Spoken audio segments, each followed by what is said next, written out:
So Kathy walks over to me and says as she sits down, "I hope I didn't steal what you were going to say."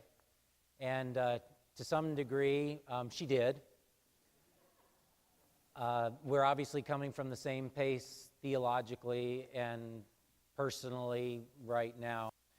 And yet I do want to say a few words about the shooting in Connecticut now. I don't often comment directly on these type of tragedies in the midst of worship, and to some degree not even in my preaching, as I hope that what we do as a congregation is our comment, is our response on an ongoing basis. For the most part, what we do every week in worship and what we do during the week as a congregation in nurturing and educating and serving, in sharing the good news in word and deed, that is our comment on situations such as this. That's our response to these kinds of manifestations of evil in our world. But, perhaps with the added weight of Jeremy's death on Monday and too many mass shootings this year in Oakland and Seattle and Aurora, Colorado and Oak Creek, Wisconsin and Minneapolis and the Colorado Theater and the Portland Mall and the temple in Milwaukee. I mean, all of those, just in which cases more than 5 people have been killed, plus 514 murders in Chicago, 12 murders and other deaths here in Rockford this year, and now this Newtown tragedy. I just feel like I want to say something. On a personal level, of course, the loss is heartbreaking. As humans, we are obviously designed to care for and protect children. Not only our own children, but all children.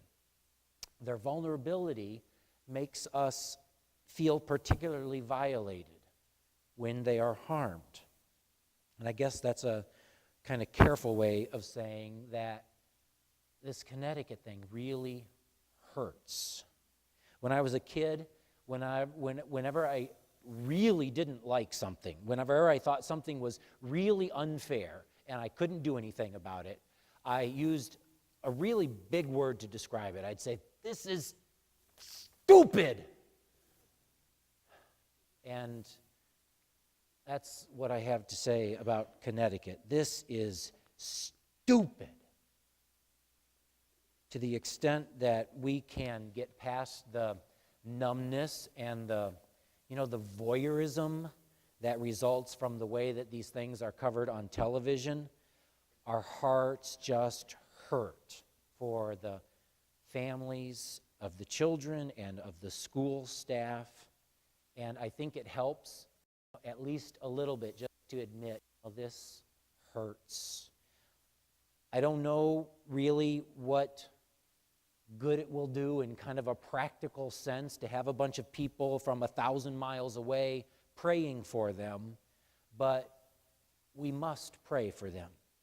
We must remember them to God as much for our own sakes as for theirs, for if our hearts are broken, they must be broken open before God.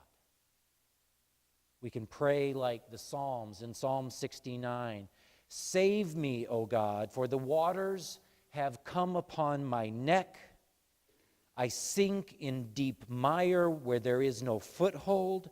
I have come into deep waters, and the flood sweeps over me. I am weary with crying. My throat is parched. My eyes grow dim with waiting for God." Or we can pray the psalm that Jesus quotes from the cross, Psalm 22. My God, why have you forsaken me? Why are you so far from helping me? from the words of my groaning. O my God, I cry by day, but you do not answer, and by night, but find no rest. Such are our prayers this day. I also want to say something about guns. Now, I know talking about guns is controversial, and the whole discussion is more complex than I can get into right now, and immediately after a mass shooting is obviously a touchy time to talk about this, but I say nothing now that I haven't said before and that I've believed for a long time. We have to be willing in this country to talk about gun control in practical, humane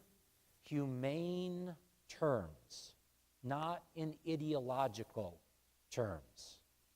Gun control is not simply a question of an individual's rights. It's a question of what kind of society we want to be. The United Kingdom, a country pretty similar to our own, with similar culture and demographics, has strict gun control laws, and per capita, they have 1/36th the rate of deaths from guns as we have in the United States. Now, I know there are responses to that, but let's be willing to talk about this in non-ideological, practical, human terms. And finally, as people of God, as readers of the Bible, and Kathy referenced this in her sermon, we are people familiar with tragedy, people familiar with killing, familiar even with the brutal killing of children. Our beloved Christmas story with the shepherds and wise men and the babe wrapped in swaddling clothes and laid in a manger also, in part, is a story of carnage. When Herod saw that he had been tricked by the wise men, he was infuriated, and he sent and killed all the children in and around Bethlehem who were 2 years old or under, according to the time that he'd learned from the wise men. Then was fulfilled what had been spoken through the prophet Jeremiah. A voice was heard in Ramah, wailing and loud lamentation, Rachel weeping for her children. She refused to be consoled because they were no more. I read a little bit more about that story yesterday, and if you look at the likely population of Bethlehem, it may be metaphorically in the thousands, as Kathy referenced in her sermons, but a sort of more practical estimation, given the population of Bethlehem, perhaps around 1,000 in the time of Jesus, an estimate is that Herod would have killed 20 children in that slaughter. 20 children. A voice was heard in Ramah, wailing in loud lamentation, Rachel weeping for her children. She refused to be consoled because they are no more.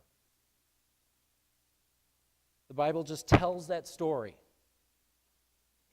Just lets it hang there like a black cloth of mourning. That black cloth is, though, not the end of the story. We're here for a reason. And as I said a few moments ago, everything that we do here is a response to this, a protest against the ways of evil, an attempt to participate in God's victory over such things. We are here because God became a human being. The light shines in the darkness, and the darkness did not overcome it.